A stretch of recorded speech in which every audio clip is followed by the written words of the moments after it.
Good morning. Thanks for coming so early bright and early on this very bright morning. I'm very glad to be here. I'm going to do a few things today. I'm going to start by reading a fairly brief portion from my book, and then I'm going to talk a bit about the book and being theater critic of the Times, and also talk a bit about being a columnist for the Times and how they're connected, because they are. In this book, it's called Hot Seat, and the reason it's called Hot Seat is probably fairly obvious, but being the drama critic of the Times is being in a hot seat. But more than that, it was also to convey the idea that in this book, while I've collected a number of my reviews from the 13 and a half years that I was chief drama critic of the Times, I've also included some sort of autobiographical stuff, some reflections, looking back at this material some years later, and having a little bit more objectivity, both about the job as well as perhaps some of the plays. The part I'm going to read you is from an essay that I wrote, a memoir for the Times Magazine, as I left the job and became a columnist at the Times. I'm going to read just a portion of that. My career as chief drama critic of the New York Times began with a car crash and a death, and ended with another car crash and another death. But don't get me wrong, there was lots of life on stage and off along the way. The first crash took place on a hot morning in the Berkshires in July 1980, shortly after I arrived at the Times to serve as a second stringer to Walter Kerr. The previous night, I had covered Candida at the Williamstown Theater Festival. Driving back to New York, I lost control of the rental car, which skidded across the country road and flipped over on its roof. I landed on an examination table back in Manhattan, where an orthopedist inspected my fractured collarbone. As the doctor manipulated my shoulder, making me writhe in pain, he looked solemnly into my eyes. "Tell me something," he said. "Could you get me a pair for Barnum for Saturday night?"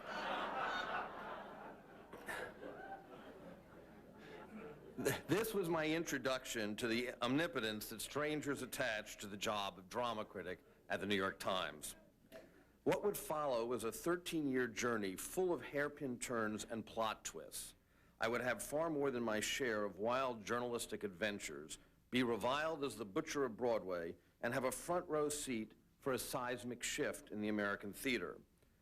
But back in 1980, I realize now I was still something of an innocent. For one thing, I believed that it was nothing to bounce back from a car crash. Even so, my injury slowed me down, ejecting me from my beat as abruptly as I had landed in it that spring when Arthur Gelb, a New York Times editor, recruited me from Time magazine, where I was a film and television critic. My torso was elaborately wrapped by the doctor, and I couldn't type easily. I was still recuperating when Arthur called me with an urgent request. Defying Broadway practice, the producer David Merrick was mysteriously canceling previews of his new musical, 42nd Street. Critics would have to cover the show the old-fashioned way, on deadline on opening night, rather than follow the standard practice of the past decade, attending a final preview and writing at a slightly more leisurely and thoughtful pace. Walter Kerr, who had been ailing himself, did not want the assignment under those conditions. Neither did I. This was the most high-profile Broadway show in years. I was still a novice theater critic, little known by Times readers, and unsure of myself. Throw in the added pressure of a one-hour deadline and, "Are you crazy?" Arthur shouted, all but leaping out of the phone to dismiss my objections. He was a one-of-a-kind editor who exceeded even Ben Hecht and Charlie MacArthur's newspapermen in chutzpah and verve. How can you not cover it? When the big night arrived, I was a wreck. But as I saw the huge billboard above the Winter Garden marquee on Broadway, I also felt an undeniable rush of excitement. I thought of my first visit to the Winter Garden as a teenager on the outside looking in, watching Barbra Streisand from the last row of the orchestra during her final weeks in Funny Girl in a seat my stepfather had me fetch from an illegal broker in a dusty walk-up hotel near the old Gaiety Delicatessen on West 47th Street. And I thought fondly of David Merrick. His shameless promotion of his productions, often at the expense of critics he baited through practical jokes and irrational public ravings, had always struck me as part of the essential romance of Broadway. As a child, I had read every article I could find about him. Then again, once the theater became my chosen escape from a troubled home, I had read everything I could find on the subject. The stage was my obsession from age 6, an idiosyncratic one, to put it mildly, for a child growing up in the sleepy provincial Washington of the 1950s. By my early teens, I had become so conspicuous as stage door Johnny that the manager of the National Theater, Washington's one Broadway tryout house in the pre-Kennedy Center era, took pity on me and hired me as a ticket taker at $4 a show, plus all the performances I could watch free of charge. That's where I saw Merrick and the director Gower Champion put in an elaborate new number for Carol Channing at the end of Act 1 of Hello, Dolly, and where I saw Merrick, Lauren Bacall, and Abe Burrows frantically teaching Barry Nelson how not to bump into the turntable sets of Cactus Flower, Nelson having just arrived in Washington to replace the leading man the producer had canned the night before. If someone had told me that someday I would not only be attending a David Merrick opening on Broadway, directed by Gower Champion no less, but sitting down front and writing about what I saw for the whole world to read in the New York Times the next morning, I would have sooner believed I'd win the Nobel Prize for my youthful stabs at poetry. For the Times was also inextricably bound up with my passion.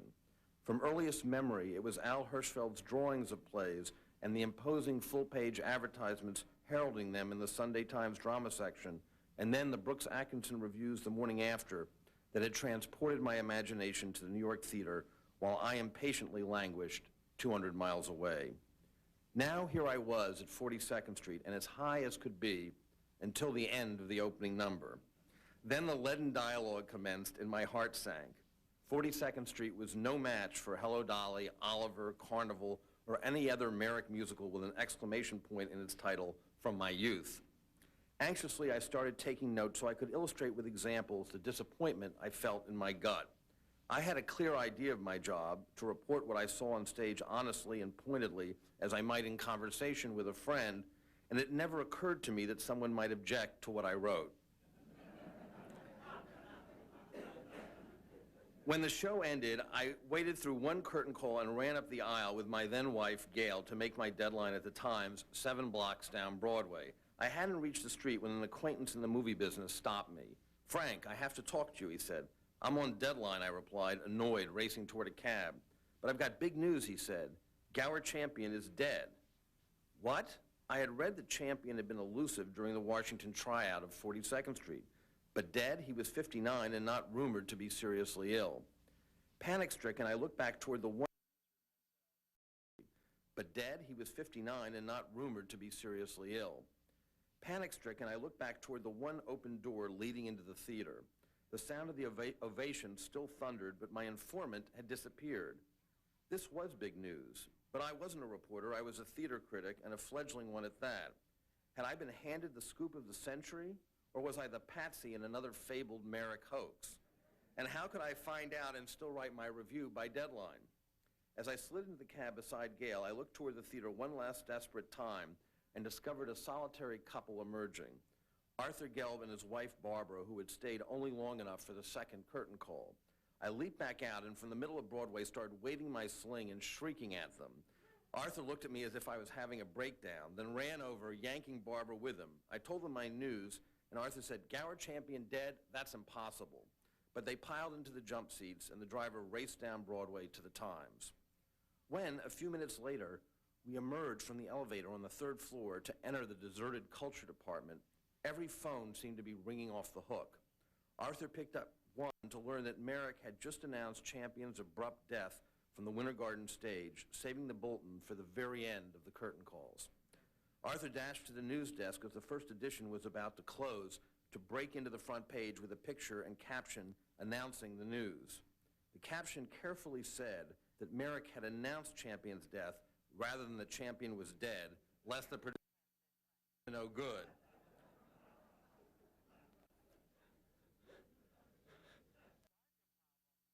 To write my bittersweet mixed review for the second, needed to sweat right through my clothes. John Corey, a reporter, breathlessly arrived, and Arthur seated him a desk away from me to hammer out the page 1 news story. Big-time journalism, big-time Broadway. What more could I want? I made my deadline. Once I had, I sat at the terminal alone, my shoulders suddenly throbbing again. Then I broke unexpectedly into tears, partly perhaps out of psychic release, now that the pressure had lifted, but also out of some sense of mourning for Champion. I had never met him, but I took the loss personally anyway, out of a sense that some of my old childhood fantasies about the theater had died with him that night. Merrick got so much publicity from his brilliant stage management of the announcement of Champion's death — the director had actually died early that afternoon, but the producers suppressed the news — that it didn't matter what any review said. 42nd Street was a smash. So how did I get from, thank you.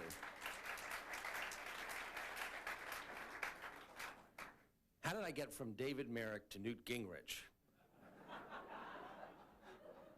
Or are they the same person? Excuse me a second.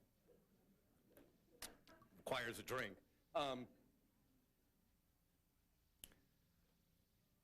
Over the next 12 or 13 years after the events I just described, I covered a Broadway theater that indeed went through seismic changes. I rapidly discovered throughout the 1980s that the real world kept bleeding into the theater, and there was no escaping it. That art does not exist in some vacuum separate from life and from public life and from events in the country.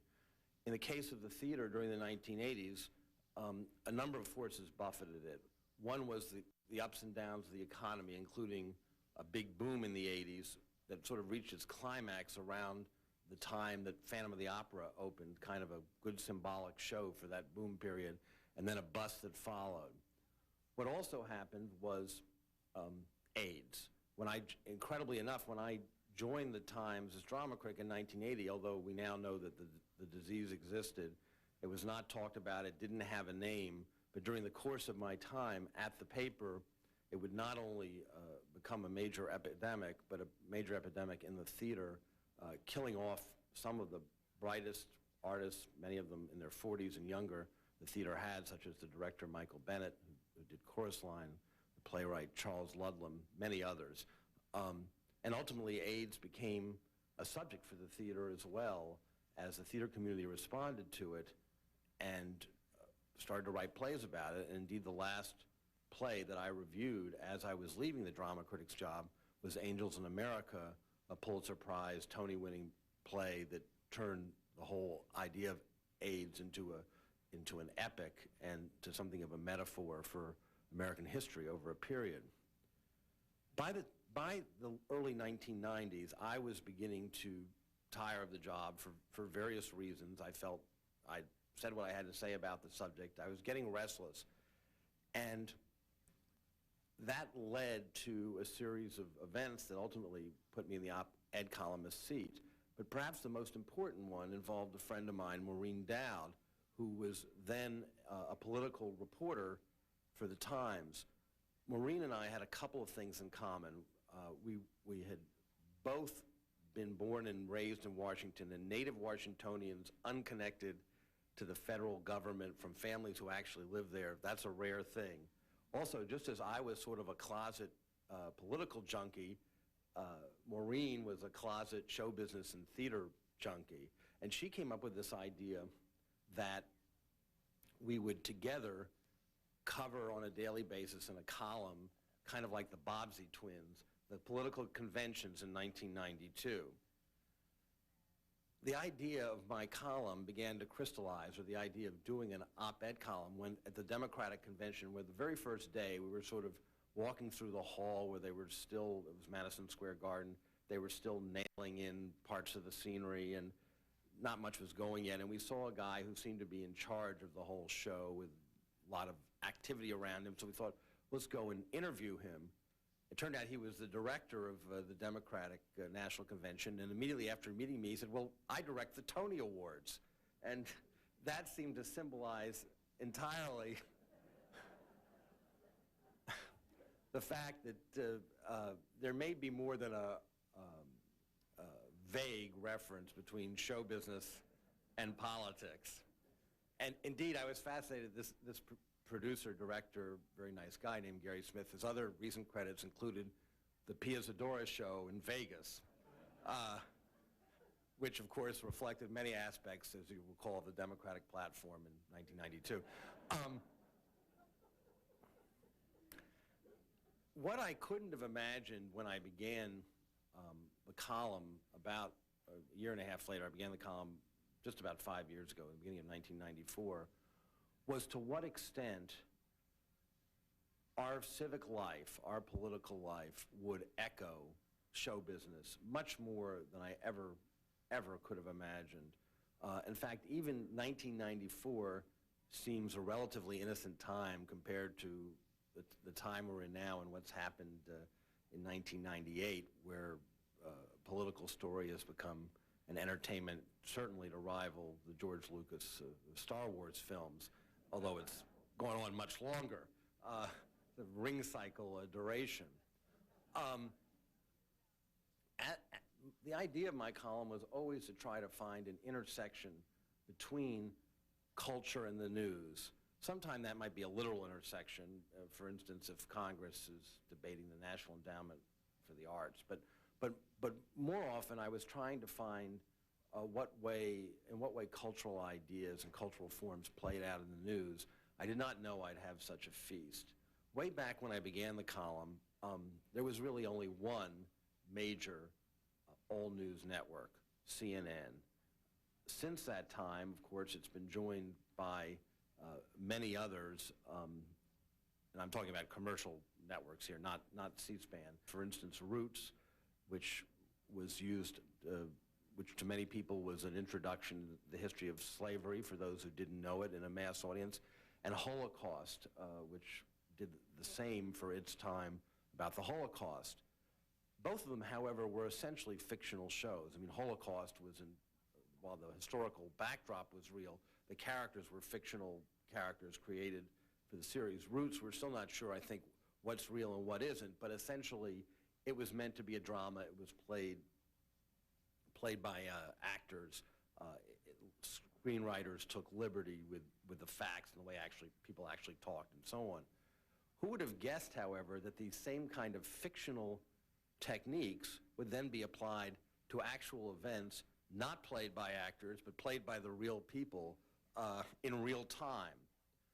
And that's really, to me, been the big story of the 1990s. And in some ways, it's a continuation of a drama critic story. CNN introduced this idea of taking sort of mini-series dramatic techniques with the Gulf War. In fact, the Gulf War is presented to some extent as entertainment, is what put CNN on the map. It was a real war with real people being killed and real bombs going off. However, that still wasn't enough for television, which felt it also should have a logo, a title, and music. You know, sort of victory at sea kind of music, sweetening the Gulf War, in Hollywood terms, much as canned laughter is used to sweeten a sitcom when it doesn't get enough laughter from an actual studio audience. But at least the Gulf War was a real story involving important international issues and life and death situations. It wasn't long after I got into the column that we had the O.J. story. And the O.J. story, to me, as a piece of actual history in terms of what happened in the case, is a footnote to American history. Even at the time that the story began, O.J. Simpson, let us not forget, was not even a major celebrity. He was sort of a former celebrity who had been reduced to doing ads for a rent-a-car service.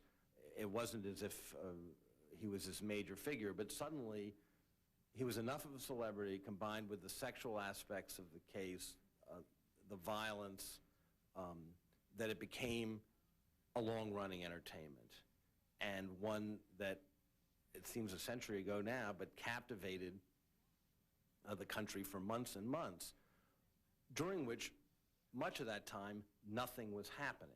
Particularly as you recall how Lance Ito ran that trial. It wasn't like Gower Champion directing a play. It was sort of underwater ballet in slow motion. And yet, it spawned an industry. It spawned mini celebrities, Kato Kaelin, where is he now?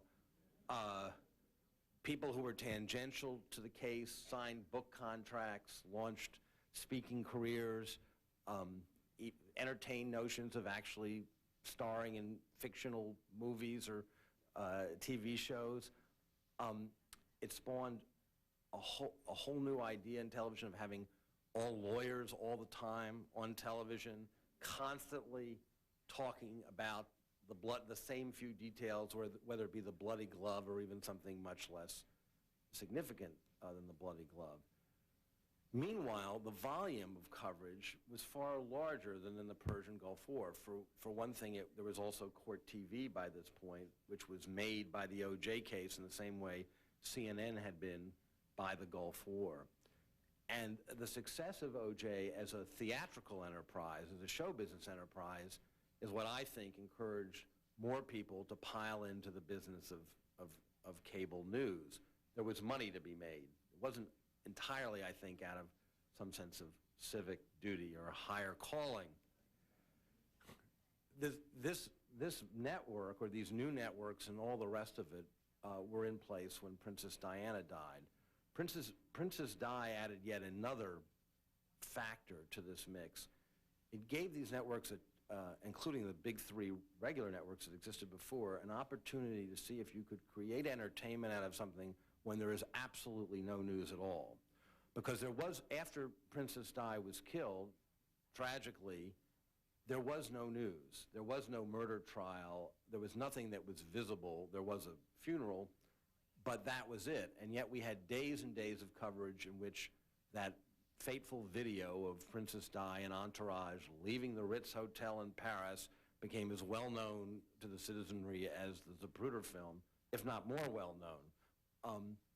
And it was effective. Again, ratings were good, and it showed that you could have hours where nothing was happening, and anchors would sit around and just talk about, well, I met Princess Di in 1994, and she talked to me for 3 minutes, and another, well, actually, I had lunch with her, and she talked to me for an hour and 20 minutes, in which attributes of Princess Di that had heretofore gone completely unnoticed by the public and the press were ballooned up to attributes that really rivaled, if not eclipsed, those of Mother Teresa, who had the misfortune to die in the shadow of Princess Di.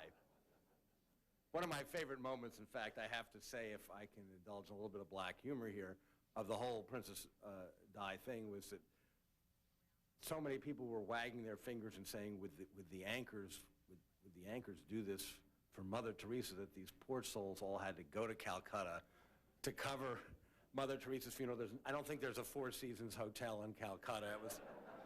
It was rough going, but having dumped the Pope so unceremoniously, or later on they would dump the Pope so unceremoniously for Monica Lewinsky. This was the beginning of a pattern where conscience and entertainment would often fight themselves to a standoff. So then we come to this year. I think this is one of the most extraordinary years in American life. I don't know what history will make of the Bill Clinton presidency, his legacy, his lack of legacy. I'm not going to bore you with all the stuff you've heard much too much about. Is Monica Lewinsky a footnote? Is she the main story? Is she in the lead of his obituary? Is she in the third paragraph of his obituary? We've gotten to the point where these things now have been debated ad infinitum by talking heads. But the Lewinsky story, to me, the real journalistic story of it, leaving aside how history will judge Clinton and Ken Starr and whether Clinton should be impeached or not and all that, leaving that aside, the cultural story, the headline for me is that this went on for virtually an entire year, again became a major industry, spawned OJ times 3, and yet for long periods of time there were no new facts. And to me, when journalists look back at this now and soul search over factual errors about whether there was a peeping Tom Secret Service man, all this stuff, which I also won't bore you with. I don't think that's the issue. In fact, there weren't that many errors. The real error was that when there was no news, people still just kept talking and talking and talking, and there was more theme music, and there were more logos, and there were more lawyers, and it got to the point where you were watching a long-running soap opera, sitcom, farce, and it became completely untethered from the reality. It's a story that certainly should have been covered, and when there was news, the news media should cover it and did. But it wasn't as if the Starr Report was being released every day. For long periods of time, it was simply backing and filling and essentially people spouting nonsense and repeating the same few pieces of information over and over again and turning them upside down, hoping that something would fall out, but it almost never did. And I think that the election that took place last week is the public, to my mind, was in shrugging its shoulders about this, was frankly saying that it had better sense than our entertainers, and that this entertainment, wherever people thought about Clinton, whatever their judgment about the issues of the case, this entertainment had become a bore.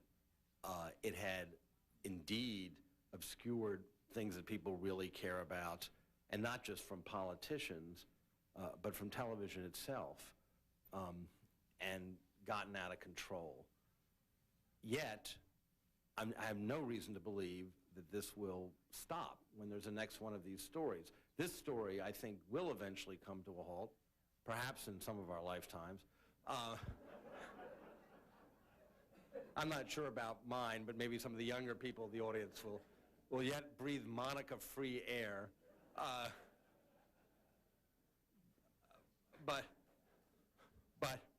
But when the next story comes along, whatever it is, it doesn't matter what it is, this is now a huge entertainment complex that has been built. And the other thing that's happened in the 5 years I've been doing my column that's complicated the picture further is not only the addition of this competition between these commercial news networks, the rise of the new networks, the rise of the internet, which is still another force of electronic orgy in these situations, but also the fact that in the past few years, more and more news divisions in television have become part of entertainment companies. And so if Disney owns ABC News, or Time Warner, which after all, Warner, remember, stands for Warner Brothers, is in the movie studio, owns Time Magazine and CNN, some of those corporate values, which are the values of show business, are going to be brought to bear. And you see it in these journalistic fiascos. For instance, the whole Peter Arnett, CNN tailwind thing, that was about Hollywood values. The reason that happened was that Peter Arnett, a really good reporter, a brave reporter, had become such a star that he wasn't minding his own work, which was done by minions, and had gotten so removed from his roots that when the whole thing blew up in CNN's face, he said, well, I didn't write a single comma of it, or words to that effect. What's happened when you have a journalistic star who was a real journalist is only now playing one on TV as if it were a role in Holocaust or Roots or Rich Man, Poor Man, or Take Your Pick.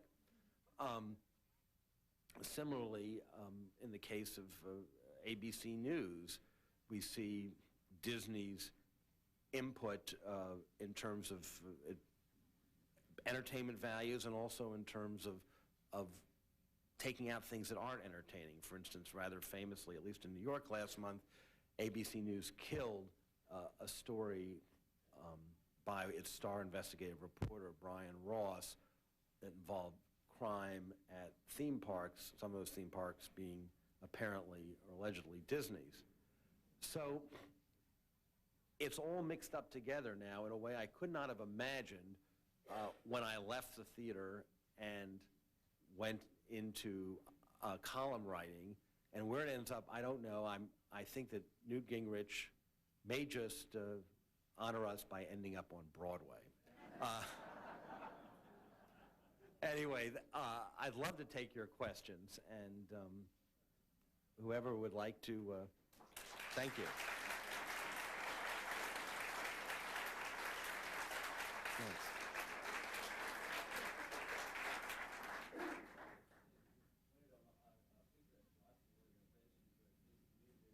New York Times has also been guilty, particularly.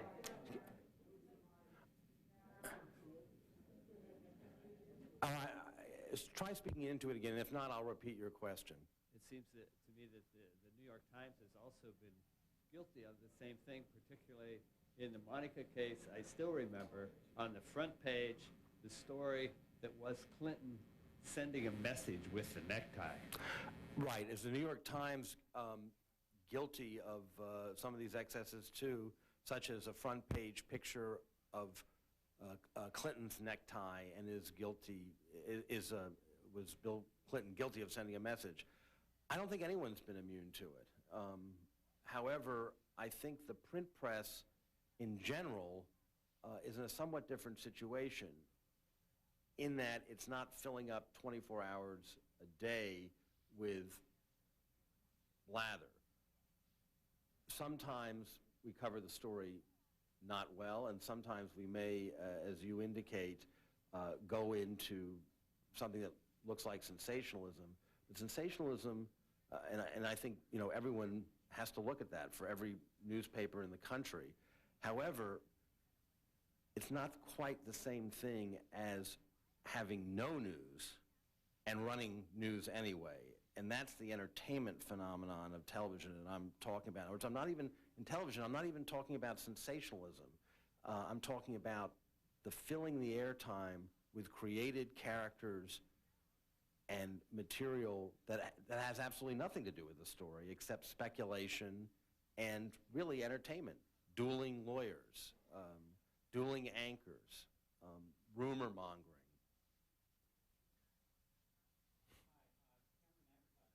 If anyone was to write his biography, he would like you to do it. Oh, I'm sorry to hear that. No. More to the point, I'd be curious actually to hear seriously talk about that. But secondly, more to the point, I'd be interested in your thoughts a few years later on all those shows associated with Macintosh, Les Mis, and sort of the cultural significance of that movie. Did everyone question? Okay. The question was, years later, what are my reflections on the cultural impact of all these British spectacles, most of them produced by Cameron Mackintosh, many of them, although not all of them, written by Andrew Lloyd Webber. I think it's a big story, a bigger story than I even knew at the time when I was drama critic, and I talk about this a bit in the retrospective remarks in my book. Beginning with Cats, which was the first of these shows and came to Broadway in 1982 and has outlasted me, Andrew Lloyd Webber, countless Cats, and even English-speaking audiences, because I don't think people who speak English are seeing it anymore, but you don't have to know English to understand it to the extent that you care to understand it.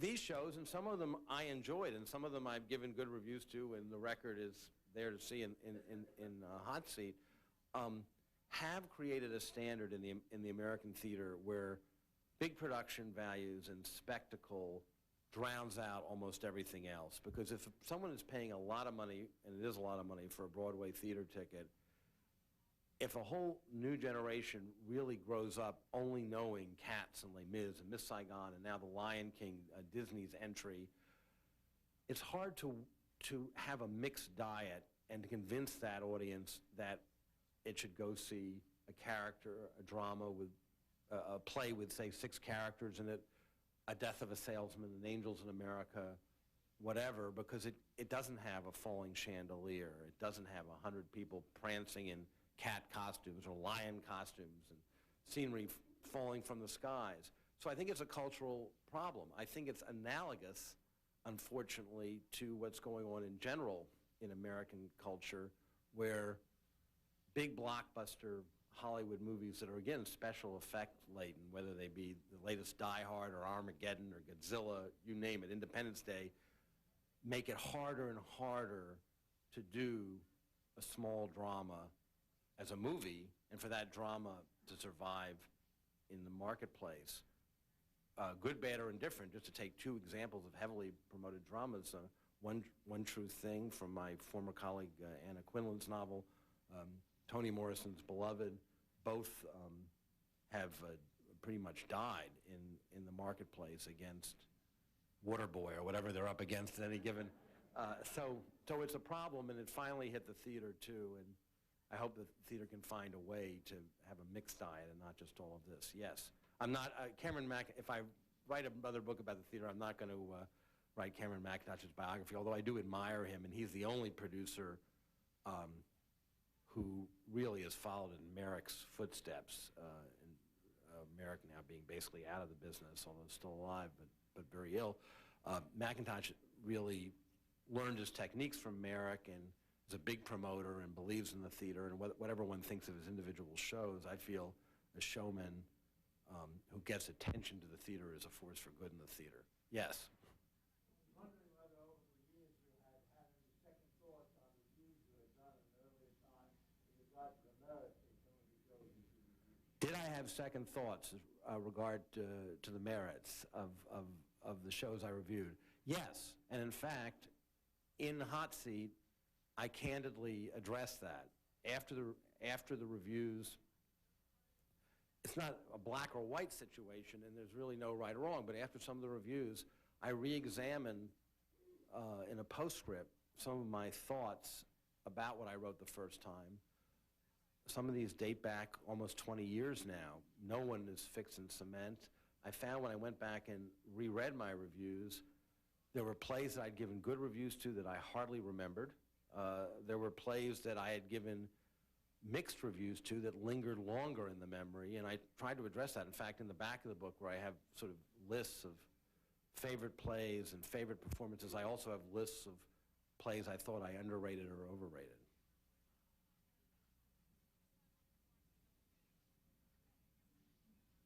Since the media business is a business of audience measurement, whether it be the circulation of the New York Times or the views of CNN,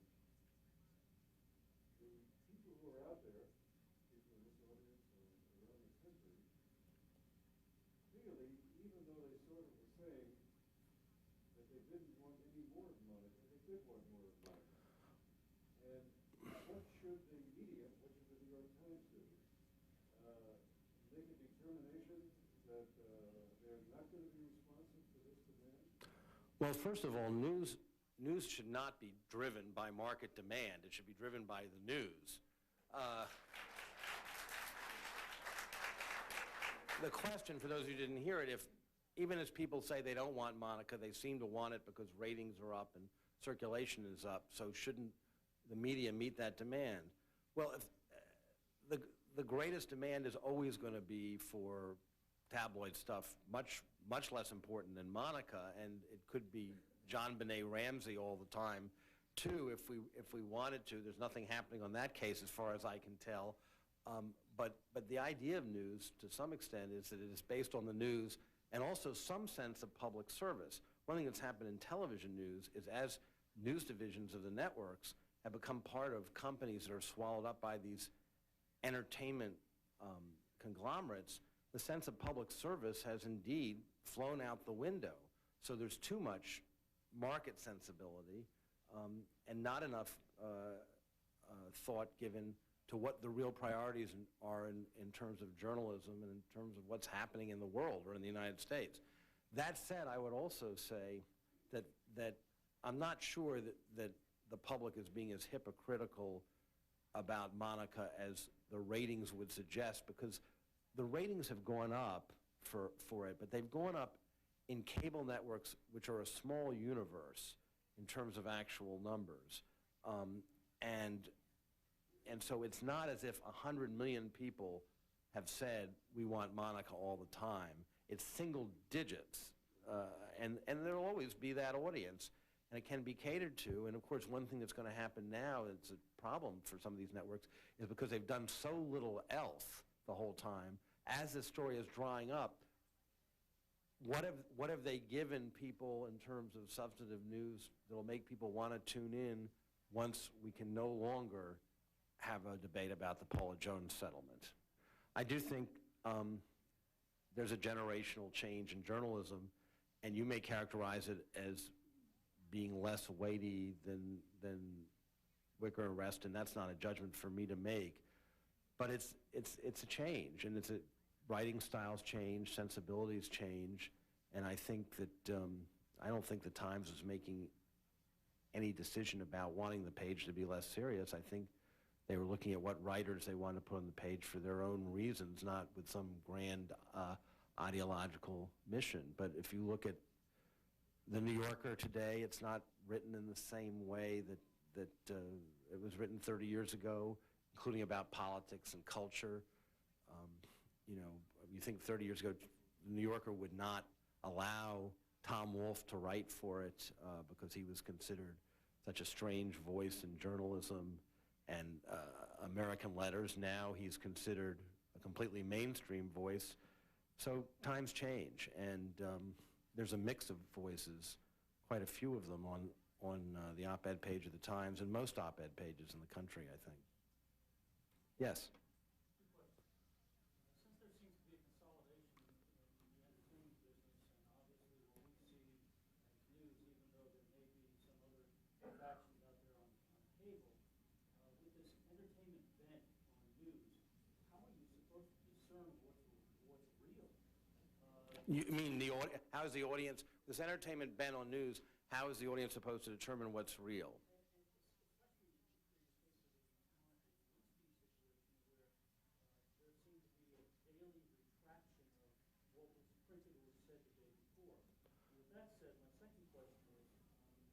Based on your article a week or so ago in the Sunday New York Times about where Broadway has been, since Broadway seems to be cyclical in its evolution. Right. Whether it's the Cameron Macintoshes and the Andrew Lloyd Webbers, where do you see Broadway in the next 10 years? Where do I see Broadway in the next 2 years? And the first question is, how does a consumer of news decide what's right, what's important? Well, let me answer that question first.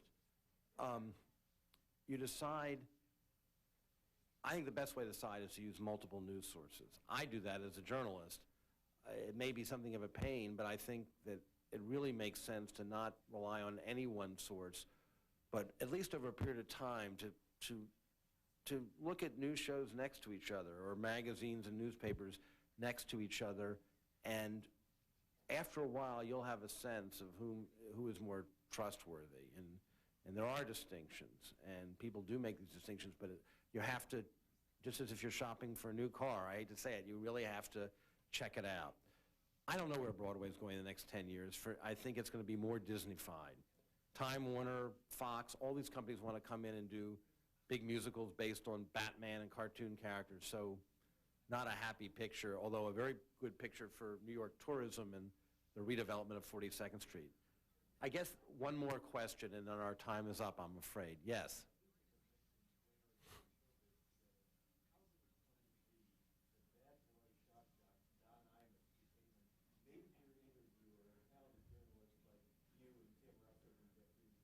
Don Imus, I think his hold on people in my profession is he's really smart. He does not have an agenda. I don't think he's really a shock jock. I mean, he used to be, but he's, you know, maybe a little risque, but he is actually smart. I don't want to seem like I'm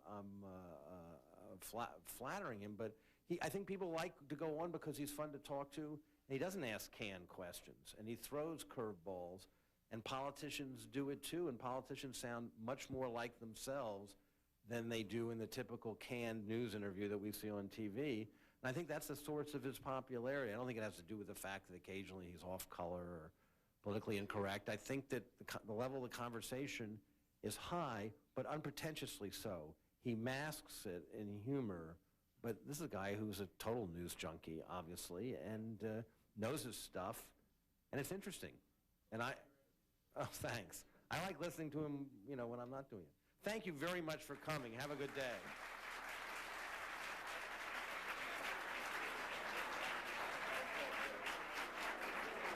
Mr. Rich will be signing books in the back corner of the room. If you'd go down this way and make your way around, everybody will be served. You can meet him, shake his hand. Thank you all for coming.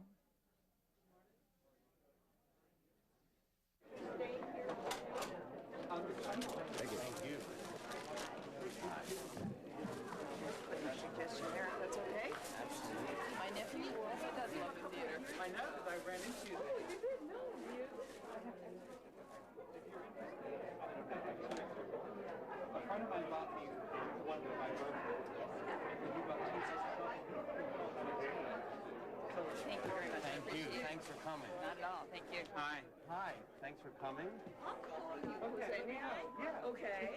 Where did Cameron McIntosh? I just assumed that you knew that. I mean, I read some profile. Can't keep up with everything anymore. I thought it was a great idea. I mean, I think a great marriage of subject and writer. Yeah, yeah. I'm over. Just to John. J-O-H-N? Yeah. Thanks a lot. Thanks for coming. Hi, Mr. Collins. P-O-L-L-Y? It's a marvelous talk. Well, thank you very much. Thanks for coming. It's early in the morning. I'm amazed I was coherent, let alone the audience.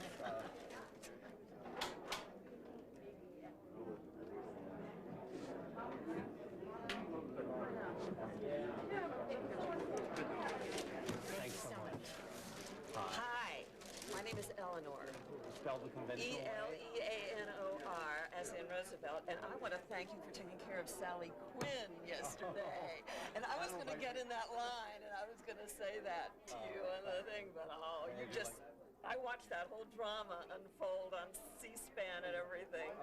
And and when I read your column yesterday, it said I had written it. It was perfect. Thank you very much.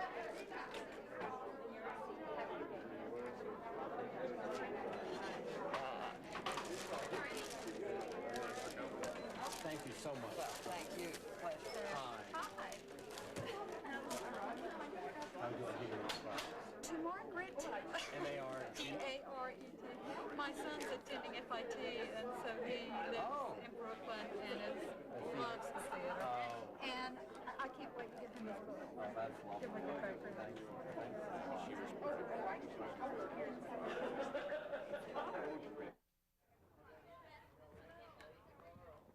Frank Rich, where are you today and why? I'm at the St. Petersburg Times Festival of Reading in St. Petersburg, Florida, and I'm here to talk about my new book. What's your new book? What's it called and what's it about? It's called Hot Seat, subtitled Theater Criticism for the New York Times, 1980 to 93, and it's a kind of retrospective anthology of the theater reviews that I wrote when I was chief drama critic at the Times, prior to becoming an op-ed columnist about 5 years ago. And the reviews are interstitched with further reflections, autobiographical material, reconsiderations of the pieces I wrote. As an author, what do you think of these kinds of festivals? Well, I'm sort of a virgin at them, but I've been to two, actually, of which this is the second. I think it's an incredible thing, eye-opening to me. First of all, I know there are a lot of readers in this country, but to see, particularly so far from home, such a involved readership, people who really follow books, follow my own work, follow the other writers who here work, it's kind of inspiring. Do you sell more books at festivals or at bookstores? I don't know. I don't know the answer to that. I don't To be even know how many determined? Books I'm selling. To be determined. The book's only been out a couple of weeks. How do you like being an author? Well, I guess being an author with a capital A, I mean, I think of myself as an author. I've been writing my whole life, but there is something about having your work in a book that's a different experience from appearing in a newspaper. There's a feeling that it's not going to be used to wrap fish, or at least I hope not, that there's a kind of sense of permanence about it and a sense of completion. I don't want to use that awful word closure, but it has that feeling. What's your agenda here today? Are you speaking? Yes, I'm actually doing two things. I'm giving one talk about my book with a little bit of reading from my book as well, and then I'm appearing on a panel unrelated to my book, more related to my op-ed column about journalism and ethics later in the day with Juan Williams and some other people. Where does your tour go from here? I'm not really on a tour. I'm sort of parachuting in. Because of the relentless pace of a column, I'm doing little things around the column. The next thing I'm doing, though, is, well, I'm doing some stuff on television in New York and doing a book appearance at Barnes & Noble in New York, signing and a little reading, and I'm going back to Florida, actually, in a couple weeks for the big Miami book fair. Do you sense a different audience in terms of events that you participate in and the questions they ask you in St. Petersburg versus, let's say, New York or Washington? Remarkably little difference. It seems that this may say something about the media universe we live in. It seems that people are quite on top of things as they are here, as they are in New York. They're on top of the theater, which this book happens to be about, but they're also on top of issues about journalism and current events, and I actually see no difference. Speaking of current events, I wanted to ask you, what do you think of Speaker Gingrich's resignation? Well, I think it's a surprise. I still haven't quite even absorbed it. I think it's another example of a story this year that caught everyone by surprise. The press keeps telling us what the story is going to be. I thought it was going to be the impeachment or resignation of Bill Clinton. Now it turns out to be the resignation of Gingrich. I think whatever the political fallout, it's consistent with his character. He is an impetuous guy. That's his personality. Some people like it, some people don't. And this is has a slightly a fit of peak quality to it, which one remembers from other events. And look, he's a dramatic figure on the stage, public stage. And finally, how do you make the time to put this kind of book together when you have a full-time job as a columnist? It's impossible. And in fact, I took a leave a little bit over a year ago, both to put this book together and do the considerable amount of new writing that's in this book, and also to begin work on another book that I continue to work on. But it's almost impossible to do any real writing on top of the column. So vacations, leaves, that's the way to go.